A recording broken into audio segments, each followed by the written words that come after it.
The Fire Within podcast. You need a sustainable plan, the right mindset, and the knowledge and inspiration to stoke the fire within. Just like the phoenix, you can burn your old habits, never turn back, and emerge completely anew. There are no shortcuts. Welcome, Fire Within Nation. This is the Fire Within podcast, where we talk about all things nutrition, fitness, and health related. I'm your host, Brandon Woolley, joined by my co-host and producer, Joe Woolworth.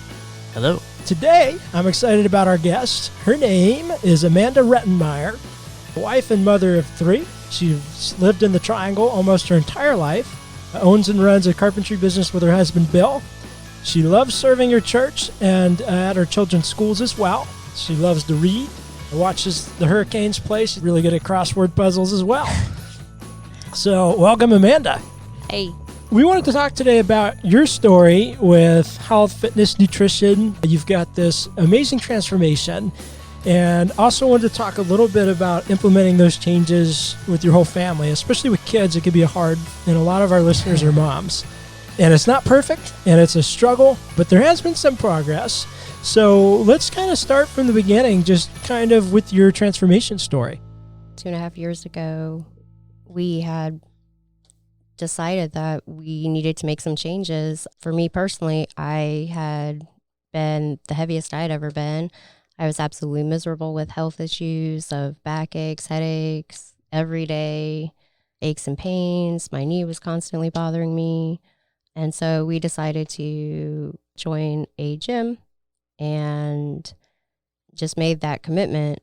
And so we joined on a Sunday, and Monday morning I was in there and signing up with a trainer, which I worked with for about a year and didn't really see too much change. And it wasn't actually until I met this nutritionist that I really started changing the course of where my life was going. One of the things that stuck with me from the very beginning was the trainer that I was working with asked me why I wanted to do the transformation then. And honestly, I don't blame him. I think at the time I was like 206 pounds, and I probably just did not look like the kind of person that was ready to be hitting the gym like, yay, let's do it.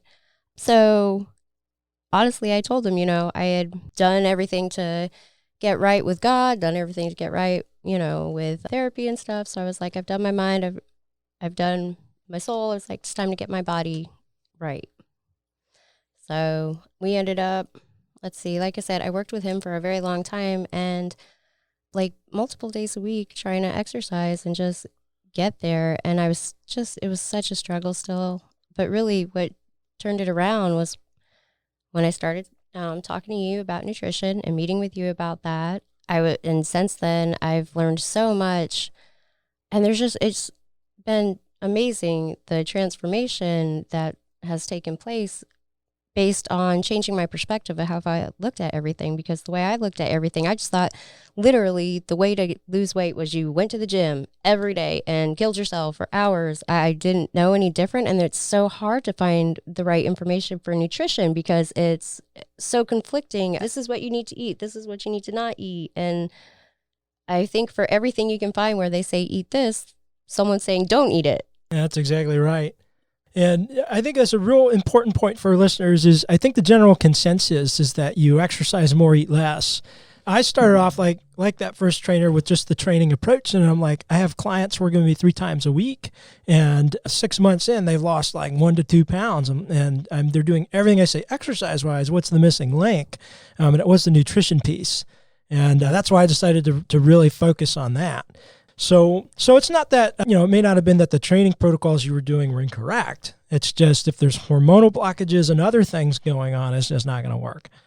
Oh, Lord, there were so many things wrong. One of the things that really helped us to be able to find a way for me to move forward with everything was doing the blood test and the panels and everything. Because no matter how much I was working out, come to find out, my body was resistant and not taking in any nutrients. So it didn't matter how much I worked, or I don't even think at that point the vitamins I was taking, I was really fully getting an effect with them because my body just was not in a place where it could absorb or take in anything good. Yeah, and I remember hitting a couple plateaus, and we did blood work a few times, and each time learned a little bit more and what the next step was to keep that progress happening. Mm-hmm. We had Dr. Lavelle on in episode 4, who's a functional doctor, and we kind of discussed the power of that. At the time we were with Lifetime Fitness, and they have a great program there, but it really can be a game changer for a lot of people. And even without that, we'd talked about, we've done the detox a few times. Episode 7, we did a whole episode on that. If you can remember back to the first time we went through the detox, what that was like. Oh, that was absolutely miserable. Oh my gosh, that was hell. Honestly, when we first did the detox, my husband and I, we didn't really understand what it meant. Like, we thought, okay, we're supposed to drink a shake and starve ourselves basically for the rest of the day, not really realizing that there was so many more options of vegetables and stuff. But at the time, honestly, that wasn't our diet. That was not our normal diet. So it's all we were thinking of is all the stuff we can't eat, not the stuff that we could eat, which I think is something that a lot of people do, is when they look at trying to be healthy, they start thinking of all the things they're not eating or not, taking in anymore, instead of focusing on what's positive and what they can take in. Absolutely. Somebody had recently asked me, is there all these recommendations you give to people, if you had to label it as something, what would it be called? Is it paleo? Is it whatever? Honestly, I think the detox diet, those things, when I look at Dr. Gundry's stuff, when I looked at Dr. Catherine Shanahan, when I looked at Dr. William Davis, everything we cut out for a detox is essentially how I believe we should be eating anyway, whether it's the Lifetime Detox or another companies, most of them, if they're science-based, we're just trying to eliminate the things that cause hormonal issues and tax the liver. And regardless of what diet you're on, if you have dairy, it's probably going to cause some inflammation. If you have something with a high lectin protein, maybe you're resistant to it, but it's still going to cause inflammation. It's still going to penetrate the gut. We know, regardless of who you are, caffeine is a diuretic. It's going to bind itself to nutrients. We know that soy has and phytoestrogens that can cause issues with the thyroid and with estrogen. Everything that we eliminate during that detox, no matter what diet you follow or who you are, it's probably going to benefit you to do. Now, I don't recall specifically for you that first detox. Did you happen to see a lot of difference, or was your body just in so much misery from the detox flu that it was hard to say? Because of the lack of eating, probably. I definitely think I dropped at least somewhere to 3 to 5 pounds. I'm pretty sure somewhere in that range. But I'm not really sure that it stuck. I had a lot of back and forth with the weight fluctuation for a while there, even after doing the detox. And I think part of it wasn't until we started kind of really journaling my food, like daily, making sure, and then I was making sure I was getting, breakfast, a snack, lunch, a snack, and dinner consistently every day, because skipping meals was a big thing for me. And then setting mini goals, I think, has been one of the biggest things that's helped me, is having just every week something to kind of work towards, and being able to not look at it all as such a massive undertaking. Looking in the mirror and saying, I'm never going to get rid of any of this weight. It's never going to go anywhere, no matter how much I do or, try. I'm never going to get anywhere. Being able to focus, though, on little things and being able to, I guess, have the control of little things day to day, and realizing that that's in my power, changing my perspective into every decision I make with what I put in my body, or like in terms of products that you use and stuff and the chemicals in those are all choices that I get to make every day for me, to help me. And that I had to get to a point where I had to realize that if I tried to sneak something in that I wasn't supposed to be eating or whatnot, that even though you would be checking my food journal, the only person who I was really hurting was me, because I'm the one who's going to suffer whatever the consequences are for eating whatever it was I'm not supposed to eat. Yeah, and I think that's an important point. What are the things you can control? Actually, me and your husband, Bill, we had a good discussion. What are the top 5 things that you want to change in your life? Great. Now, what are 5 actionable items you can do? And it sounds so simple, but oh my gosh, if you write it out and do it, it makes a huge difference. So, and that's the same approach with nutrition. If your goal is just, I want to lose weight, that's not an actionable item. So maybe the first heading is, make better choices. Okay, so what are the subheadings for making better choices at breakfast? And we're just going to start with breakfast. Mm-hmm. And you're one of the few long-term clients I've had that was okay with the slower approach, and you followed it. And you've also, out of 3,000 people, probably been the most successful client I've had. It's because you were willing to be patient and go through that long-term process. It's not a quick fix if you want it to be permanent.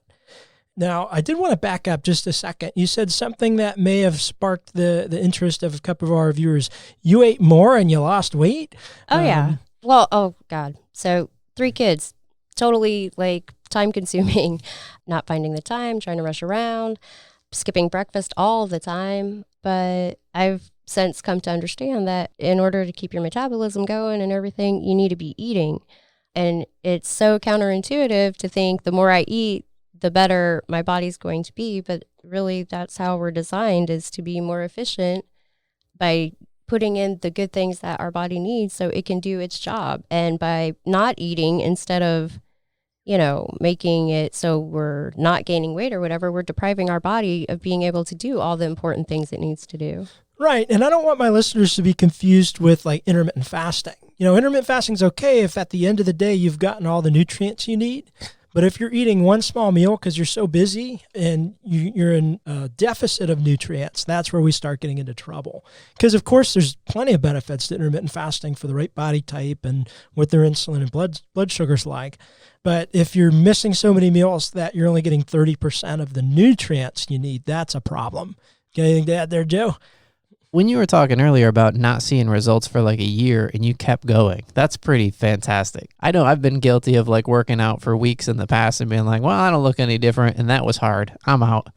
Well, I actually, in all fairness, I have to credit Pasha, the trainer I was working with, because there were times when I would be like, yeah, I'm not going to make it in today. And he wouldn't let me not make it in. He'd be like, okay, so if I would, and I came up with excuses, this happened. And he'd be like, okay, so how about in 2 more hours? Can you make it in 2 more hours if you need more time? And I'm like,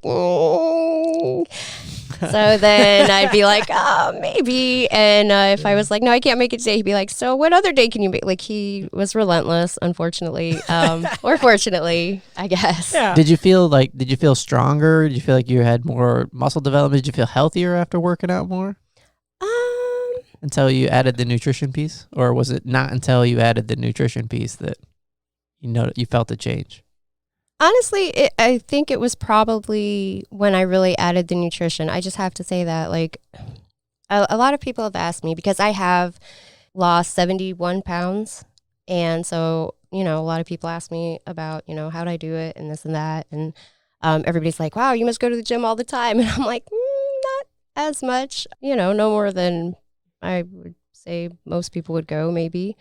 But it's the nutrition is really what made the difference for me. If I hadn't started, basically I credit Brandon with, I did anything and everything he said to do, and everything he said don't do, I didn't do, and that's how I got where I am.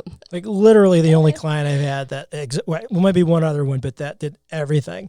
Now, I did want to say, I don't think there's anything wrong with Pasha's approach. I think if you had a healthy metabolism and all your hormones were in order, that would absolutely work. And he's a pretty good trainer. No. To Pasha's credit, it's not his fault. He would try. He'd be like, how was your nutrition today? What did you eat? But that was kind of the extent of it, and it would be, don't eat that. But it wasn't the help of, this is what you need to do. Step by step, actionable items, and only focus on this for a week. Yeah. And then God bless Brandon, because he's kind of, he's also helped me work through issues of stress, things that would block me, or I've found sometimes I'm a stress eater. The support, feeling like you have someone helping you and pushing you through has definitely made a huge difference. What did you learn from the blood work specifically? That's when we found out that my body was being resistant to taking in nutrients. So we came up with a plan of, they switched, I'm going to take this vitamin in the morning, this one at night. And also they were able to tell me what kind of exercise to do. Like the cardio exercise was not getting me as far as strength training would get me. So we focused more on doing strength training to build muscle and to keep the weight coming off. Plus my cortisol was one thing that we checked.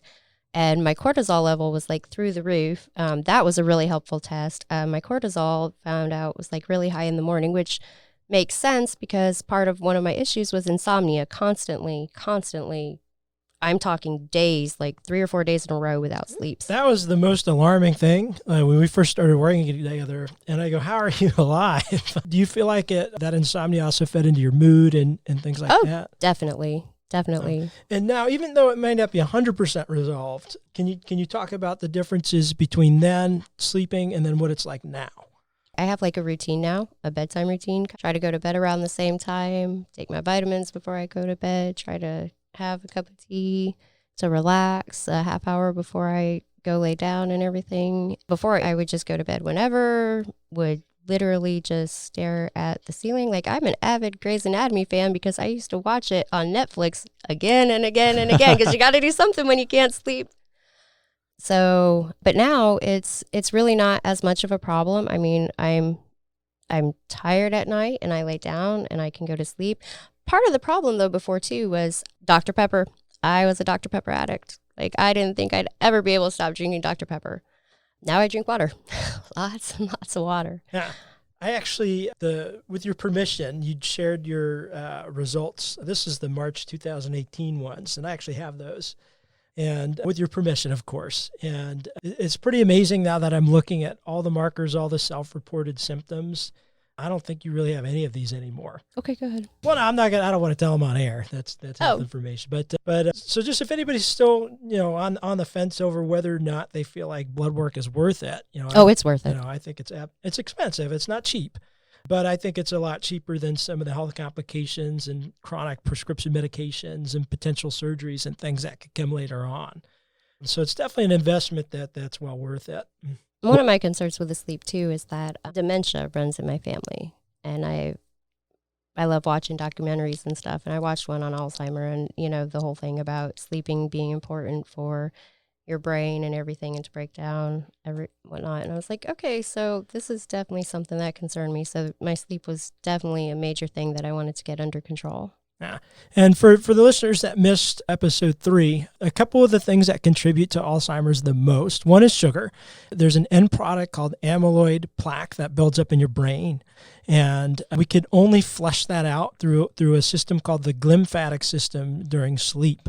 And so if you're insomniatic, you're eating a lot of sugar, then that's literally the recipe for Alzheimer's dementia. So if you're getting that deep REM sleep, your brain cells shrink up to 60% of their size, and the body actually flushes a fluid through your brain to get rid of that plaque, just like pressure washing a sidewalk or something like that. So you mentioned having high cortisol levels. What are some of the techniques to lower cortisol? The Canes need to have a winning season. Yeah. That's really That's important. always a plus. Yeah. No, I know for me, one of the things that we did to help control that was when I was exercising, because I would exercise in the afternoon, evening. I can't do that. I need to exercise in the morning to give myself the time for my cortisol levels to go back down. Now, this is actually something the blood work helped with, too. We know that blood sugar ups and downs, spikes and crashes, are going to increase cortisol. So just regulating your blood sugar through the more frequent meals, I think that's one of the things that really contributed to that adrenal health that helped to bring that cortisol level. So cortisol is your stress hormone, and there's many things that can contribute. It could be mental, emotional stress. It could be lack of sleep. It could be poor eating habits, poor blood sugar control. You happen to have all of them going on at once. Yeah. Oh, yeah. Eating chocolate, too. That was one of my, oh, my gosh, craved chocolate right before bed all the time. So I would always have, something chocolate before I go to bed. It's like you get to a point where you have the knowledge of what you're supposed to do, and you know it's good for you, but it's a matter of being disciplined and choosing to make those good choices. And then again, having that progressive step-by-step actionable item plan. We didn't just sit down and say, all right, you're not going to eat wheat, grain, corn, soy, dairy, all this ever again. You're going to go to bed at 10. Like, it was one thing we focused on each week. Like this week, your goal is, Epsom salt bath 3 times a week to help with that sleep. And I think that slower approach is the long-term way to do it. And for me, part of the process of having those goals every week was Brandon really had to hit this over my head a few hundred times before I finally got it, would be to be okay if I did not hit my goal, and that it just meant that maybe my goal needed to be adjusted just a little bit. Absolutely. After you did the blood work, we picked a supplement protocol specific to blood markers as opposed to just taking a shotgun approach and just throwing anything under the sun. Right. Which I think if another good reason to do blood work, if you're going to spend money on high quality supplements, it's good to see what's actually going on in the blood and know specifically this will work. And sometimes they could say specifically, this is a bad idea because of where your levels are. Mm-hmm. So we were on a pretty rigid supplement protocol for a while. Yeah. Tell us a little bit about your experience with that, challenges. Did you feel a difference with some? Let's talk about that a little bit because a lot of our listeners have questions about supplements. Let's see. Daily, I now take a multivitamin, fish oil, magnesium, zinc, vitamin D. I take curcumin, CoQ10. One of my biggest things was just to actually take them daily. I struggled with doing that, which is ironic because I take a medication that I'm supposed to take daily too, that I was supposed to take daily. I actually was able to get off of my antidepressant through the work with Brandon and with changing my nutrition, which was one of my goals when we first met, was to be able to get off the antidepressant. That has been like a huge blessing for me. My energy level has definitely gone up. I know that overall my moods are better. I hope my family feels that my moods are better too. I don't know if they do or not. Well, I can say there was a span of about 3 months where I was like, oh God, Amanda's coming in. And, oh, I've had a terrible day. Of course you did. And that's gone like maybe now it's once every 3 months instead of every single day for 3 months. Mm-hmm. And emotions still happen and stress still happens. But I would say overall it's absolutely night and day. This is the first time I've admitted this to you, but we first started, there were days like, oh my God, it's Amanda. Yeah. It's okay. I'm the crazy train. I get it. No, we're a crazy train. Okay. But it's completely leveled out to a sustainable, normal pattern. Well, obviously you don't need the prescription medication anymore. And hopefully that gives some hope to a lot of our listeners. Because I don't know what the statistic is, Joe. Maybe you want to Google that. But the amount of people, antidepressants and things like that. Well, my concern was I had been on the antidepressant since before I got pregnant with my son. So that was like 2004, I think, that I got put on it. And it was 2018 when I got off of it. And I think it's been a combination of some of the stress management techniques, the sleep, and then the microbiome health. Oh, yeah. Because it's 90% of serotonin. Yeah, didn't even mention that. That is huge. Taking care of that. I didn't even realize that was a thing. And so your seminars like really were really helpful to learn the information and the research. Like that's always been one thing that's always I've found so helpful about you, is that you've always been willing to research something and then you share it. And if something changes or you think that it's no longer the best idea or best option, you're always like, hey, I found this other research and it says this, and the willingness to share it and everything has always been very helpful.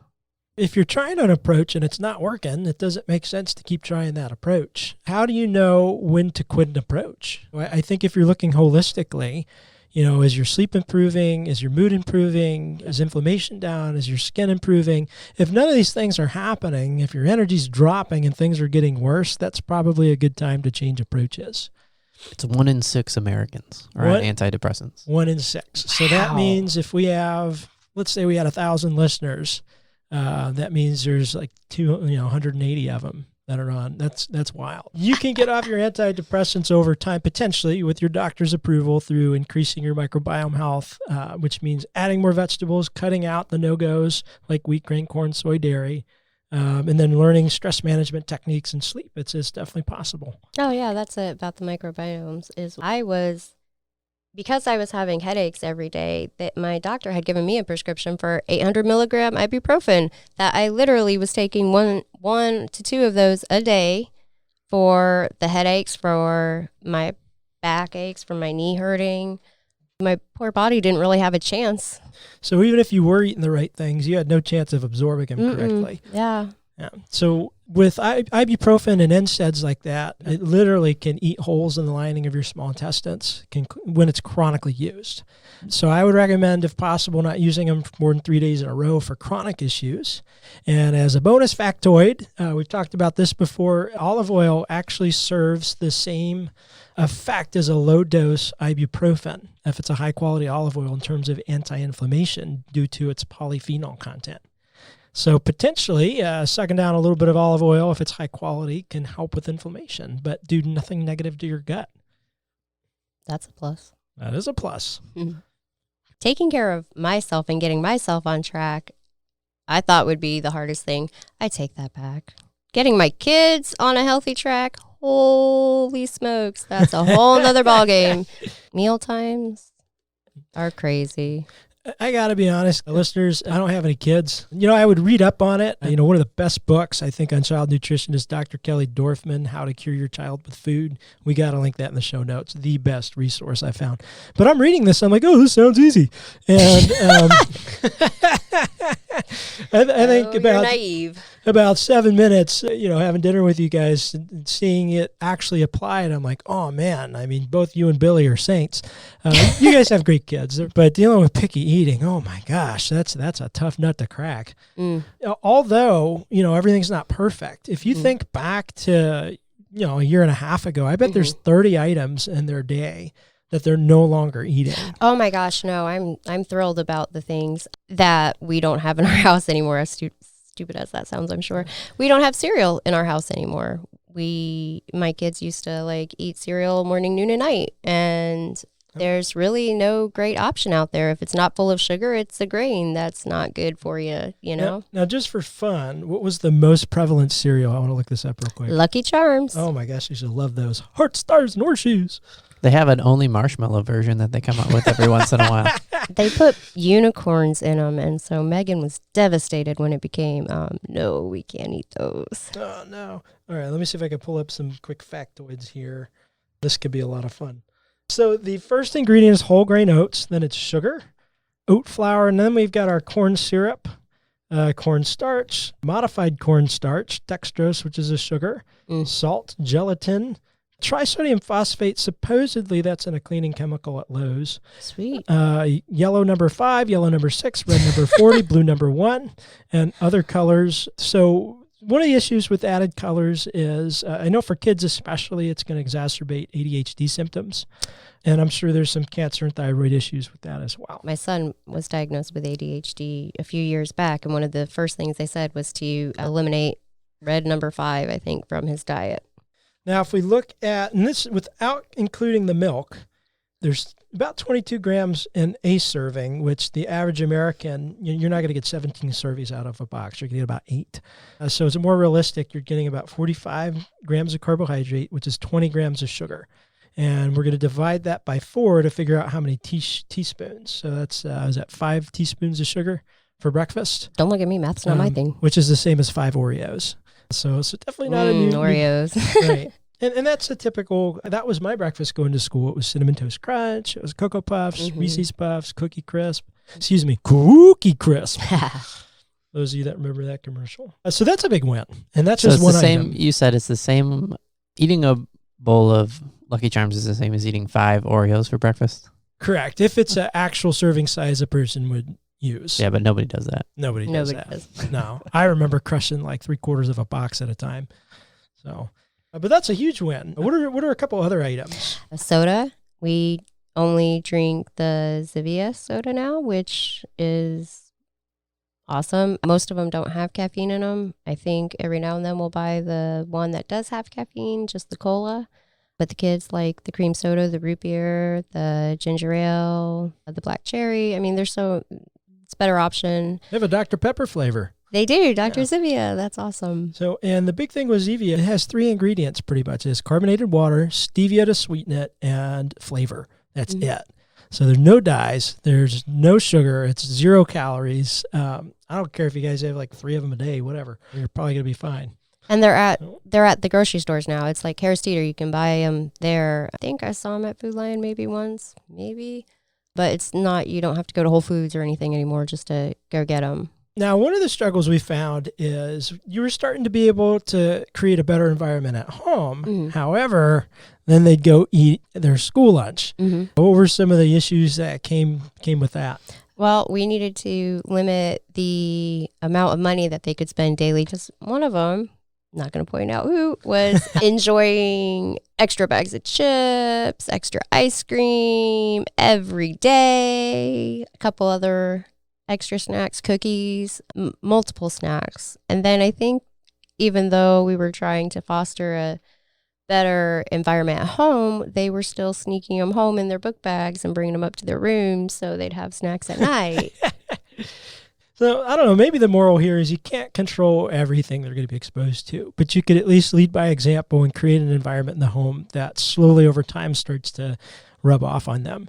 And speaking of school lunch, we used to have a Taco Bell line, the French fry line, and I would get like 2 of them Otis Spunkmeyer sugar cookies, and I swear it was like cocaine. I went to another dimension. It was like I was on shrooms, which I haven't tried yet, but anyway. My thing was the square pizza with the chewy cheese, Plastic cheese. tater tots, and the chewy nacho cheese to dip it in. That was good stuff. Yeah, it's got to be really good for you. They used to have like the vending machines that had, I think it was Very Fine was the brand or whatever. Yeah, the juices. Oh, God. Yeah. I used to love the pineapple orange one all the time. Oh, that fruit punch one all day long. I remember cracking those open in middle school, which is another one of those 100% juice, but it's all sugar. Yeah. I've been trying to get them to take vitamins as well for their focus, and it's been hit or miss. We went ahead and got the recommended multivitamin that you had told us about, which I think is Thorn Research? Yes, Thorn Research. But you have to take like 5 of those, so that's like... That was in Oregon. Yeah, but I've been trying to be consistent with them, at least getting some fish oil in, getting the magnesium in, because I know that that's something that's missing a lot.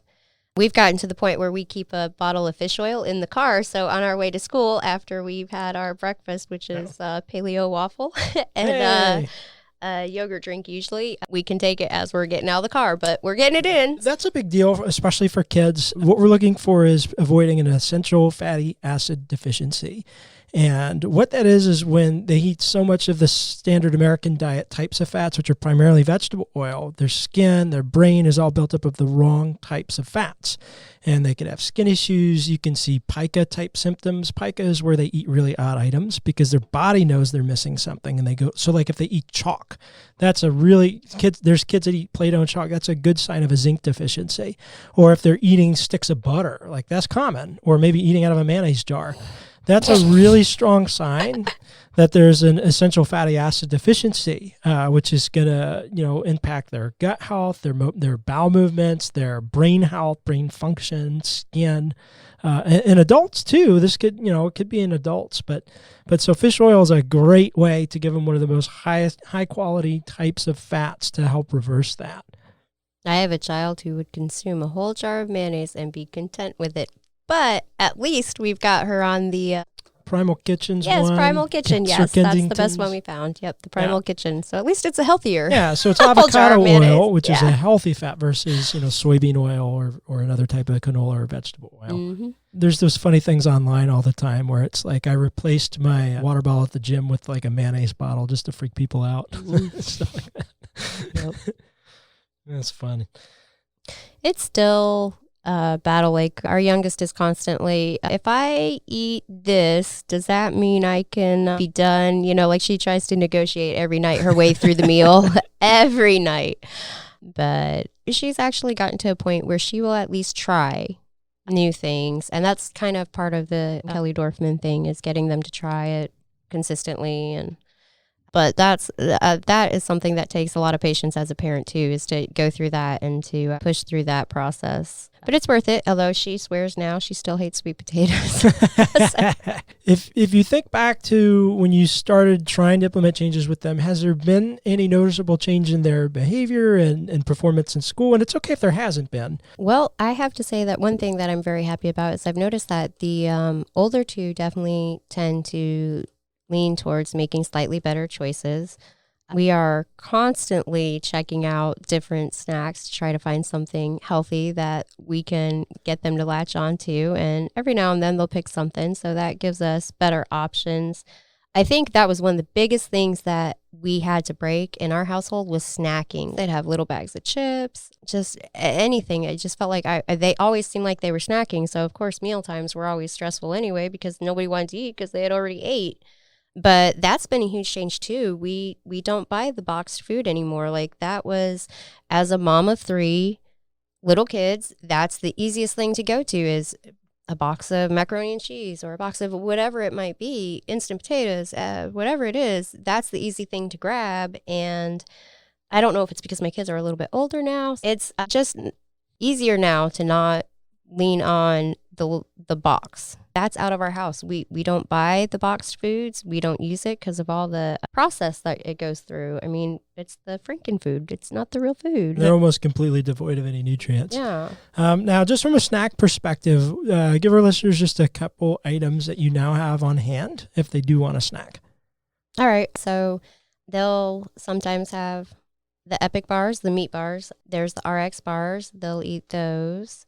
They like blackberries, the berries, blueberries, strawberries.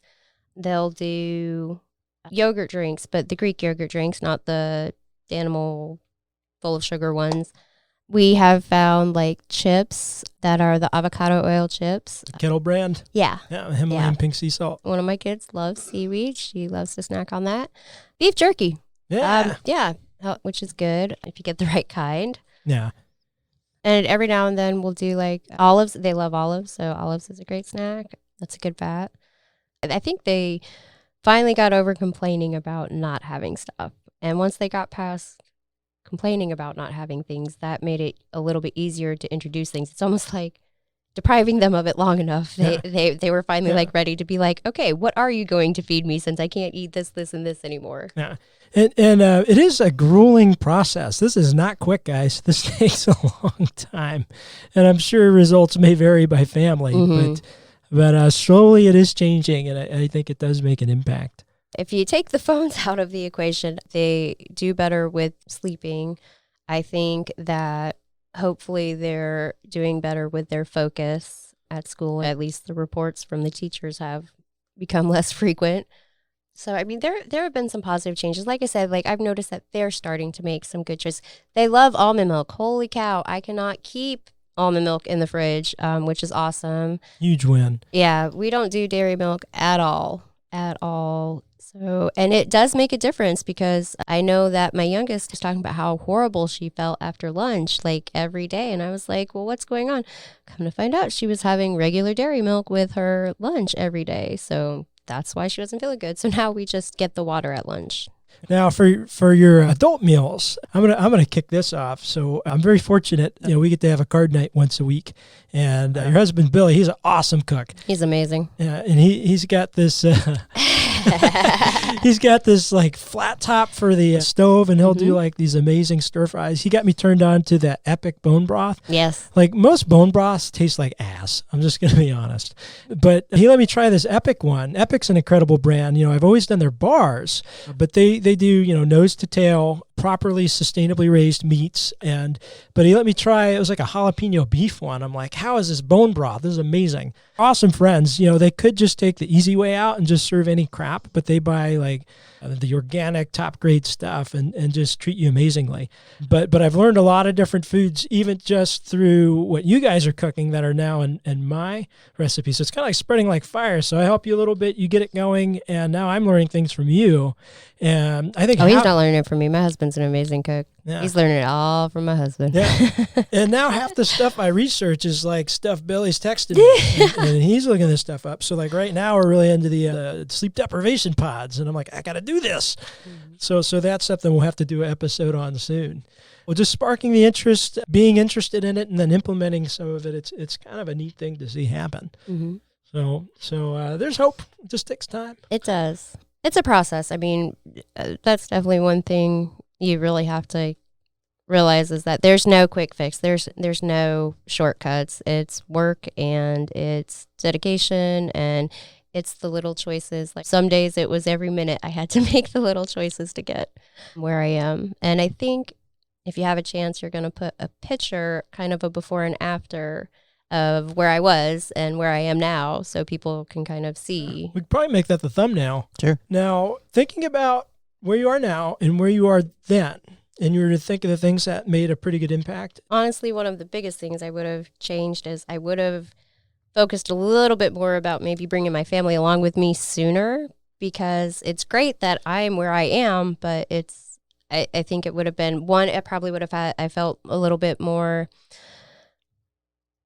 not supported, because my husband's been amazing and supported me the whole time. And even my kids are like, oh, Mom, you're not going to feel great if you eat that. Like, so they've done that. But I think it would have been easier on all of us had I really pushed to bring them along sooner. And it would have probably made me feel a little bit less like I was in it alone.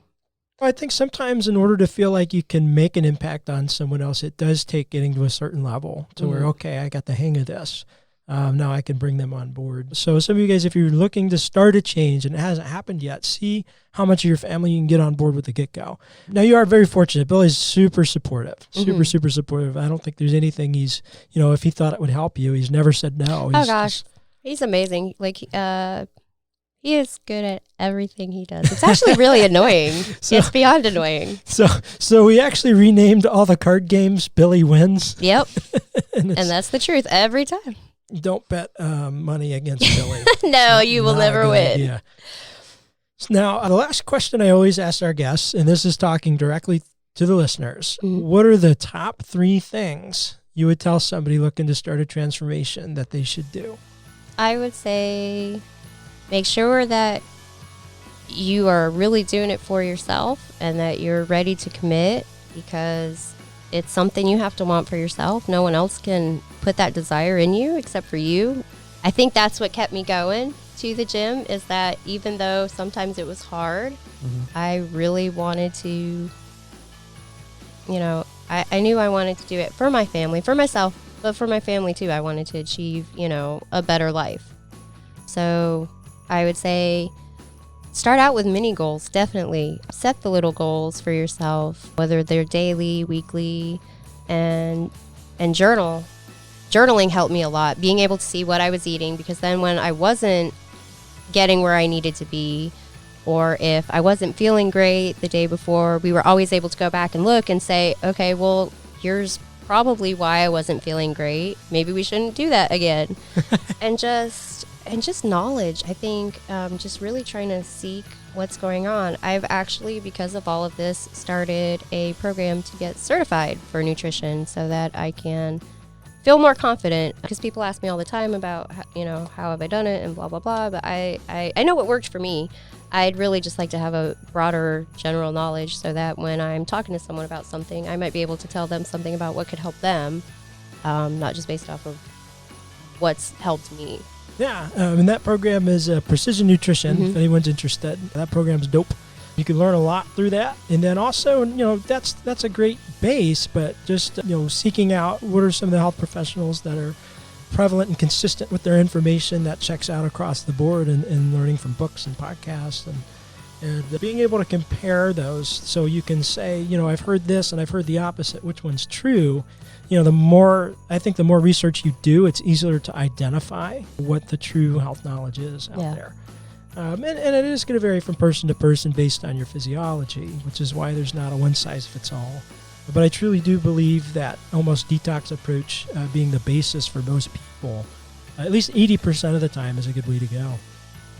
Well, thank you so much for joining us, Amanda, today. Thank you, Billy, for being supportive, everything that you've contributed, and allowing our listeners to learn from your experience with your kids. Very lucky to have you guys as friends. And I'm going to go lose at some rummy. Billy wins. Billy wins. Should we just title this episode Billy Wins? Yes, we should. Thanks for tuning in today. I hope you got a lot of value out of today's episode. If you did, go check us out at firewithinnf.com. You can subscribe to our newsletters and make sure you never miss an episode or any other content. Also, be sure to follow us on social media.